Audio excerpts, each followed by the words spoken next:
everyone, Joe here from ActionX. Welcome to What's the Tuber. Welcome back. This is your second Heels Season 2 episode review. Hope you're doing well. Hope you're staying safe out there in the big old world. Gotta get used to that. It's been a while, since I said the name Heels, as well as in that same sense. It's been a while. It's been 2 years. It's been a minute.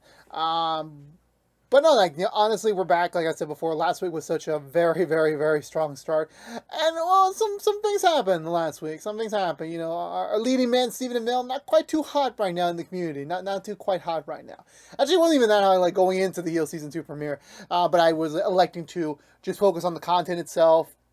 A couple more things came on. I'm like, I don't know, man. I don't know. I ain't going to question much of things, but I'm there's guidelines. I don't know. I really don't know anymore. But let's just say he's not in a very good pile with the whole community right now.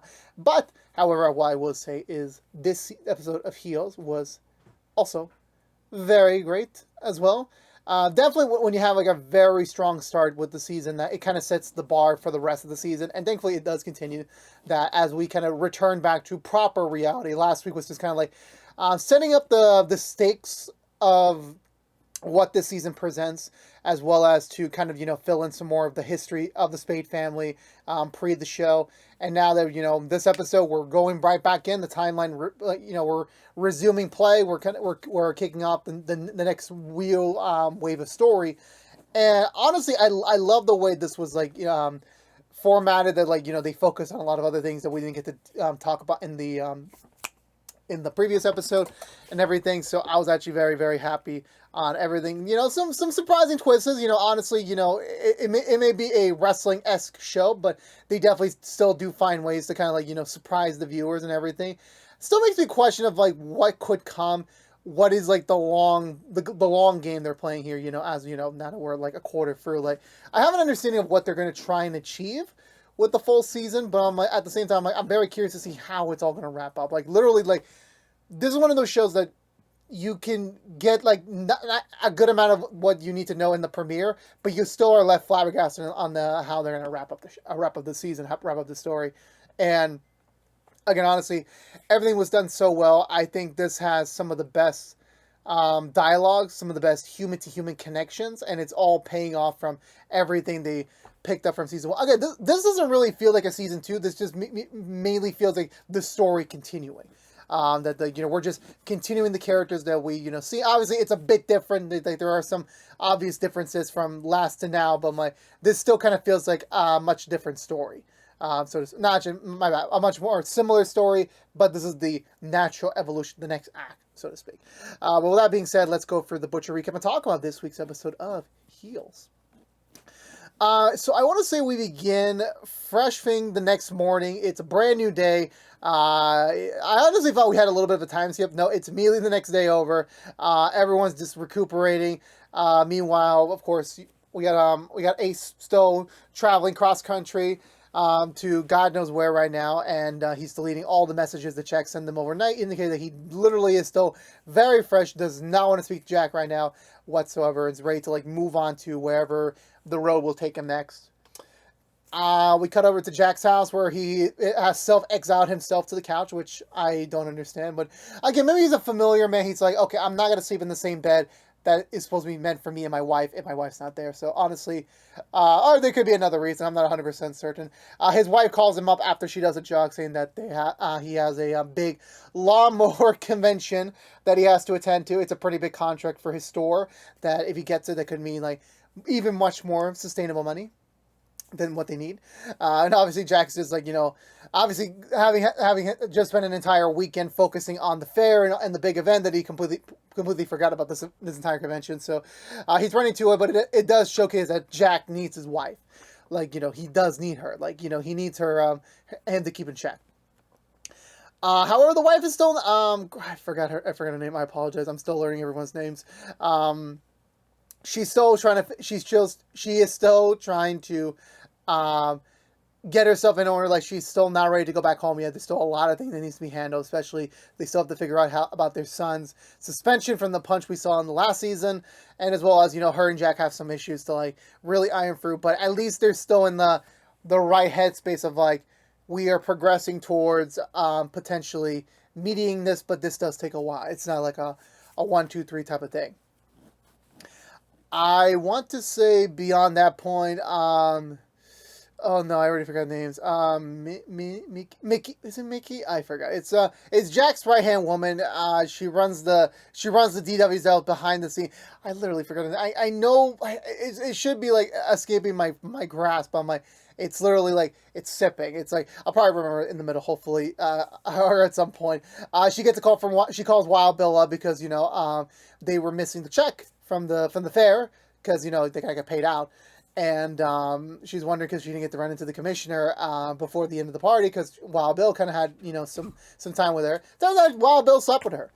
And I'm just like, damn Wild Bill, you literally will do anything with a hole, won't you? Again, I'm still on the fence with Wild Bill. Like, it just seems like his turn is just like for propaganda, for just like he has no other choice. I don't know. Like that's just how I'm seeing it, of his character, and they're just still like joshing each other around, just saying that look, get the check, come back over. We got a lot of people to pay. Like not everyone's literally saying, oh, you guys are big shots now. They're like you should have our money that you owe us for a lot of other things, and it's like yeah, definitely. There's a lot of accounts that need to be paid due. I want to say from that point onwards, everyone starts arriving at the arena, especially Crystal, who's still celebrating her victory. Her boyfriend is like, again, like the sweetest guy in the room who gets the hot girl. I mean, it's a win. It's like a definite win for nice guys out there. But she's of course basking in the glory that she is the new champ of the DWL. Obviously, they're still figuring out like now that the fair is over. That was the big prime time, pay-per-view event. It's over. Now you gotta figure out what's next. You done your The Avengers, now you gotta do your Iron Man 3. So it's like, what happens next? That's the big question. What is gonna happen next?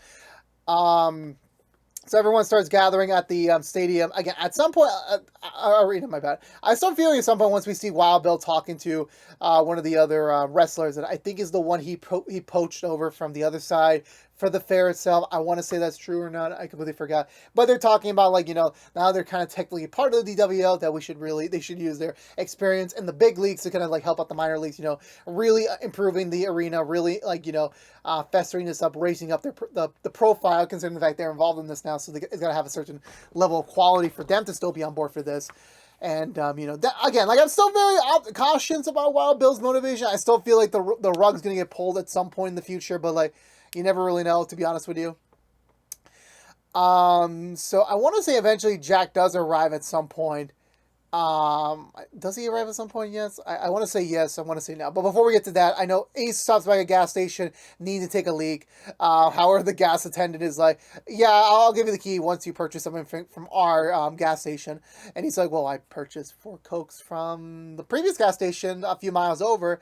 And he's like, yeah, that's not our gas station. Like, it may be in part of our retail family, but it's not our station, so it doesn't count. You can go back to that station and take a piss there. They'll gladly accommodate you, but I got Coke here, I got Cherry Coke, I got Coke Zero. No respect for Diet Coke. So Ace gets mad. He finds a little sewage drainage outside. He starts pissing in that. The the gas station attendant is like comes up behind him, like, you got a baseball bat, like, you better clean that shit up, boy. I'm like, bro, it's just pee. It's literally the most like easiest thing to clean. Like, it really is. I mean, it's not even your property unless it's like one of those like key turn business. And like you fine, man, you fine. But Ace being like trying to like live the life on the narrow right now, he cleans it up for him, but he still throws away the Coke bottles in front of him, which I'm like, yeah, that's Ace for you. So we do recruit back in the arena, where Jack, thanks everyone individually for the support, for the success of the fair. Definitely, they have a giant momentum now to lead into things. And of course, obviously, right now the next priority is like, we're not taking a break. We're immediately going into the next Saturday match. It's we're not gonna take a break. We're gonna like keep the momentum going while it's hot, and that's what they're gonna do. But the big thing is that he welcomes Crystal as an official DWL fighter into the next match lot. However, she will be losing the title. He's going to write into the story that it was a technicality, meaning that once again the title is back up for grabs for anyone to have. And obviously, Crystal doesn't take this wisely. As soon as Jack starts to leave and heads back up to his office to start scripting the next match, Crystal yells at him, saying that what the hell, like you're giving me scraps, like you promote me, but you don't leave me the champ. What's going on? And you know, Jack is just like trying to express to her, like, yeah, you're right. Like literally, I do understand your point here, but at the same time, you literally last week before the season finale, you literally came crying to me, begging me to like, I'll be on board no matter what you need me for. Put me on the team, put me on the team, coach. And you know she's got the opportunity, and like you know, if Jack doesn't want her to have the belt for whatever reason for his story, then that's what's gonna happen. That's the direction he's going with, and you know, he's so appreciative. He's so, you know, thanking Crystal again, like you saved us out of a pickle here. You knew me and my brother had like a family moment. It went into the script itself. This was not planned. And now we're kind of like, you know, we're thankful for you that you managed to save the ship. You gave us the biggest momentum that the DWL has had in many, many years. But at the same time, like, I'm not going to compromise the story just for the sake of, like, you know, just keeping you as champ. So, Gucci. So he leaves, and then that's when I want to say Mickey. If it's not Mickey, I apologize, but I want to say it's Mickey. Or I could be thinking of another show. I apologize. But she grabs Crystal, pulls her over into the one of the other spare rooms, and yells at her, saying that, like, what are you doing? Like, you literally have an opportunity to, like, you know, grow yourself. Yes, you're being demoted. Yes, you are not the champion anymore. But you're still a wrestler. You're now a wrestler. This is the thing you've always wanted in the first season. And the moment you get it, you start bitching to Jack, like, why are you taking this away from me? Like, you know, it's not every day that we get chosen. That, you know, you're going to get chosen to be the champion.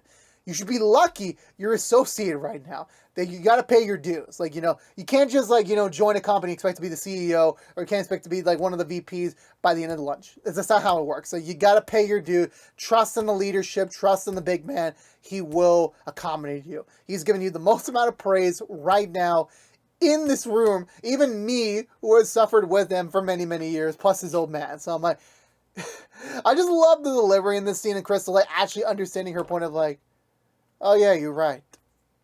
I don't know what I was thinking there. And she's like, you bet you weren't.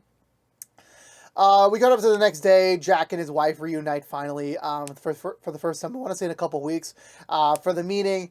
Again, Jack's still like trying to act like, you know, like everything's fine. We're good. Like, you know, this is the first step to like getting you back home. The principal and her guest, the district psychiatrist, has showed up to assess their son, because, you know, violence is never the answer, at least according to the school board, and that, you know, they want to make sure that, you know, everything is fine with him before they readmit him back into the school, because they believe that since, you know, he's been very much surrounded around wrestling his whole life, that for him, that fighting, punching, kicking is like very much acceptable in the community, but it's not. Especially here, like, it's not acceptable. Like, we cannot allow this to keep going, otherwise we're gonna have to consider other options for him. Obviously, Jack was promised his wife, like, I will stay on the narrow. I will be okay. I will just say yes, nod, accept whatever the principal has to say, and then we will get him back in school. However, Jack decides to pick a fight because he wants to at least keep the door open. Like, you right? On school premises, he should not fight. He should not, like, get into arguments with any other of the kids. However, you know, it's leaving the door open, saying, like, but like, fighting can be acceptable for self-defense, for defending yourself, and, you know, if you're triggered, like, you know, that's like a natural response to a human. And of course, obviously, they don't like really side with him, because, like, again, they're just trying to avoid no violence whatsoever. And then they start getting into a hissy fit about, like, you know, fighting words of, like, what is the approved list of, like, okay, he can't say this, and that, but this is okay, but this is okay. And she's like, well, until there's an official government regulated list on, like, what is fighting words, for now, we are just going to stop at, he does not punch, he does not kick, he doesn't do anything physical, he just keeps his head down, and we're all going to be good. We will all be good. Thankfully, it works. They get him back in the school, but of course, his wife is completely mad at him for, like, you know, you went up the deep rail again, that this was a very simple thing. You just nod, say yes, agree with the principal, get him back in school. That's literally all you had to do, but of course, Jack is just trying to pick a fight for the sake of trying to pick a fight. He doesn't really see, like, the consequences of his words, the consequences of his actions, that, like, you know, this is exactly another reason why she doesn't want to move back home, because, you know, all they do lately is fight. All they do is like, have these differences of opinions, which like is going to happen with two different human beings, especially partners. But like at the same time, like they're supposed to be a team. They need to work together. And every time Jack is supposedly on board with something, he eventually flips the switch and like, goes on the deep end. And then like, even if he accomplishes the thing he's supposed to do or not, it doesn't matter. The damage is done. Like that was not what was planned between them. But yeah, so eventually Jack kind of breaks down a little bit concerning the fact Crystal, like, at some point says, like, I ain't gonna move back home until, this is gonna be controlled. This has to change. Otherwise, I can't do this anymore. I can't go back to that lifestyle. Like, it didn't make me happy. Jack kind of flips on her, not to the extent of like an overreaction, but more like a releasement of his emotion. It was kind of like a one-sided thing, like just for him to express his point of saying that I have a lot on my brain. Like, not only do I have to be a provider for my family, I also have to make sure that the DWL spirit is alive. I also have to, make sure my brother is okay, because apparently, like, again, like he found in the last episode, like, the last words his dad ever told him was that keep Ace safe. That was his number one duty, and currently, he's failing. Ace is nowhere to be around here. Oh, I forgot, there was a scene in the last and the previous day where Jack goes to visit his mom in hopes that maybe Ace is just hiding out in his room.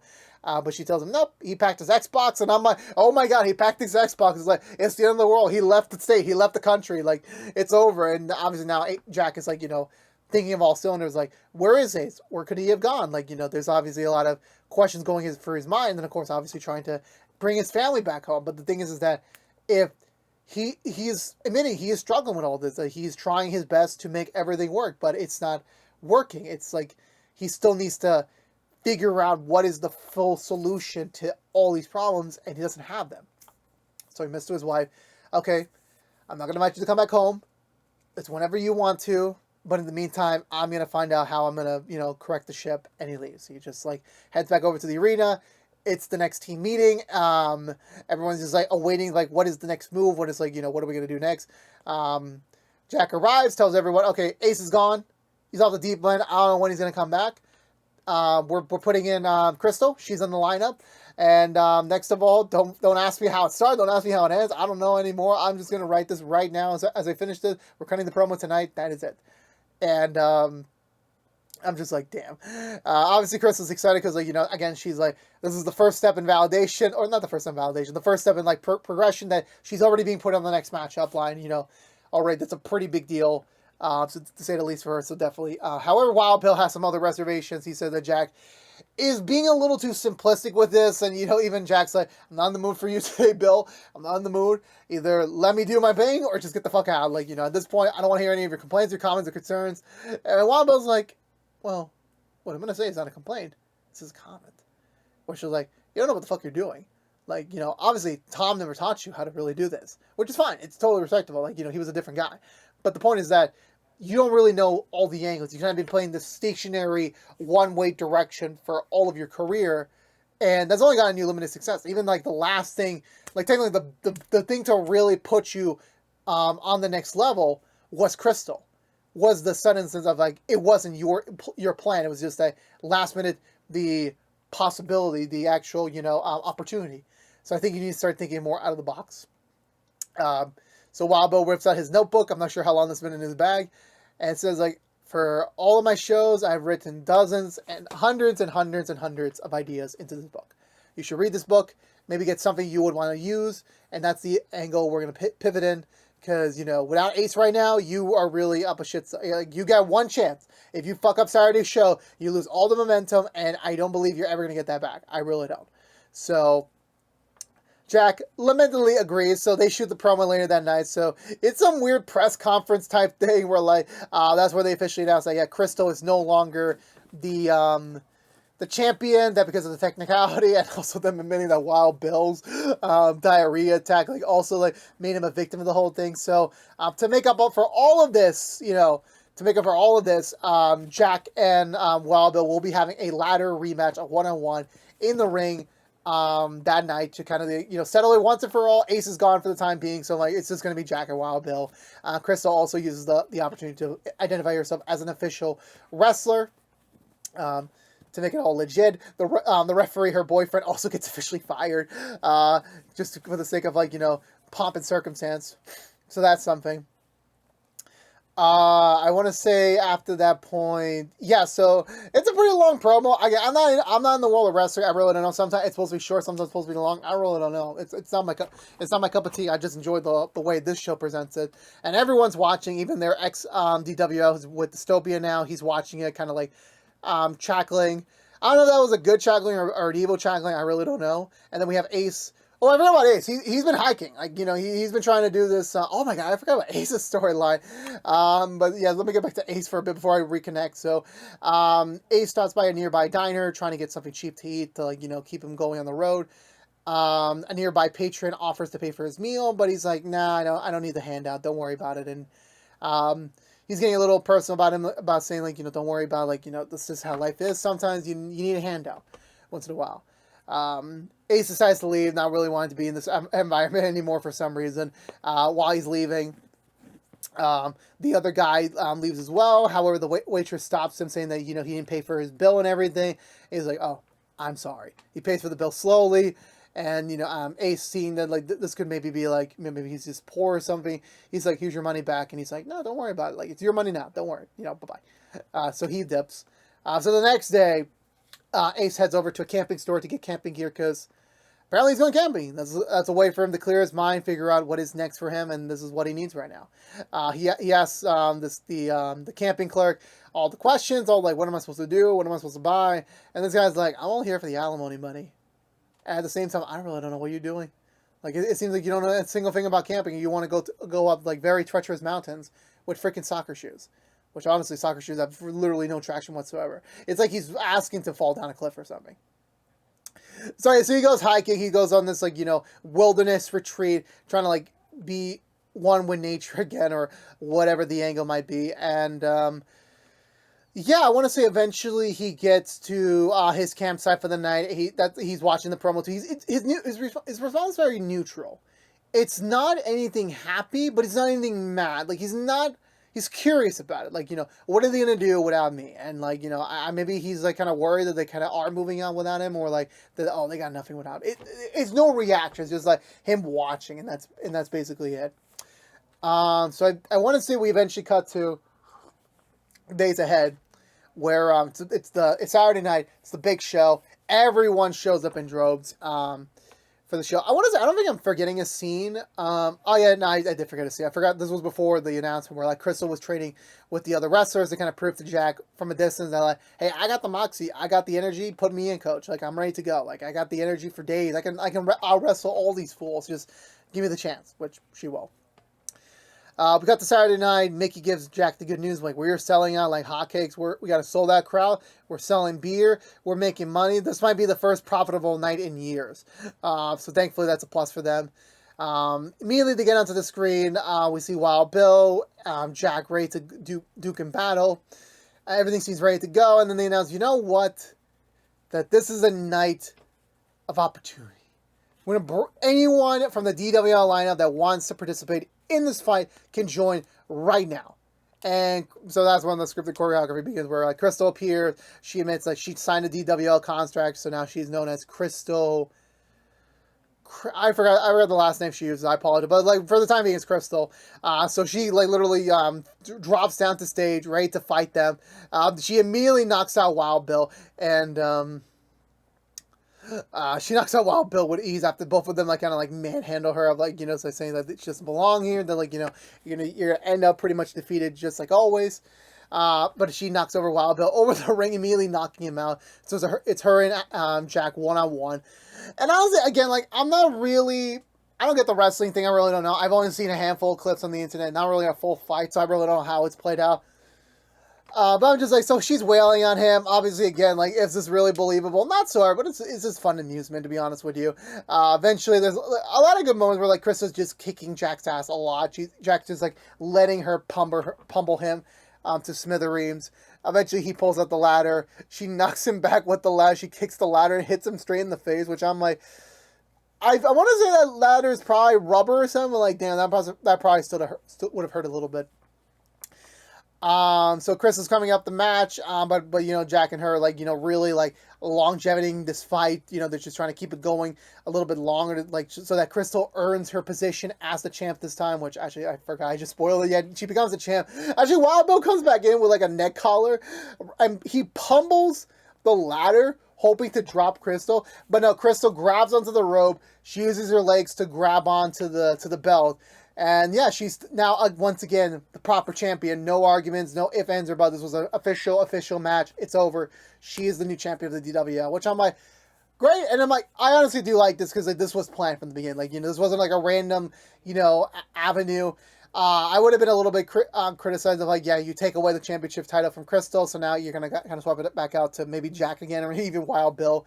It seems like Wild Bill's end goal is to somehow get the belt, and he's just playing the long game with this. So I'm not 100% certain about that idea, but like, you know, there's just some things I still don't trust about him, so to speak. Considering the fact he also took the check from the lady, which, considering the fact they didn't mention, I'm assuming he gave it to Mickey. So I'm still holding on like some suspicious over here. Like, I'm not truly on Team Wild Bill right now. So yeah, but Crystal is the champ again. Everyone's happy for her. She's like fully welcomed into the DWL family as an official wrestler. Wild Bill also congratulates her. Also, they have he has a little awkward hug with Mickey. Even Crystal hugs Jack and Mickey. He's like thanking them for like the opportunity and thanking them for the support. And it's just like, you know, again, Jack's like, you know, remember just looking at them like just how things were before with Ace. So I'm like, he definitely does miss him a lot. But sad to say, meanwhile, Ace is not in the best predicament right now. He decides to hear one of Jack's last voicemails properly. He gets a little distracted by it. He falls over the cliff. And the guy was right. Soccer shoes, not for climbing. Definitely not for hiking. Not at all. So Ace falls. I'm not joking. He falls off the cliff. He hits, like, I think one wooden tree that's attached to the rocks. He lands, and I believe his leg is broken, I want to say, or his ankle. I forgot what it was. But, like, yeah, he's stuck. He's a stuck man. He's stuck in there in the wilderness, all alone. This is not going to end well for him. This will not end well for him whatsoever. Jack's recuperating. One of the other behind-the-scenes people tells Jack, yeah, it was a success. Everyone's riling for Crystal. So, like, this is and honestly a big win for the DWL. But of course, obviously, Jack is probably, you know, suffering with that inside himself. But he misses Ace. Like, he wants Ace to be here so they can like share the glory, so they can actually, you know, do this together. But you know, he's not here right now. He's not. So definitely they just gonna, you know, keep moving forward without him for the time being. Hopefully he'll come back. If, you know, the fall didn't kill him, probably, you know, someone will, or, you know, somehow he'll be saved. But we'll find out. We'll find out about all this eventually in due time. But that was it for this week's episode of Heels. Again, this was a really, really great episode. I really enjoyed this a lot. I think the focus on Jack's personal, you know, defeats of like just failing in a lot of avenues, and he's just trying to recoup everything that he currently does not have right now into the DWL is, you know, very frugal. It's also nice to see him like actually taking like the knee. Like, this isn't the Jack show. This is the DWL. So him like giving Crystal the title back at the end was like, you know, very sweet. Very, you know, honestly, this was the right way. This was the pivot he needs.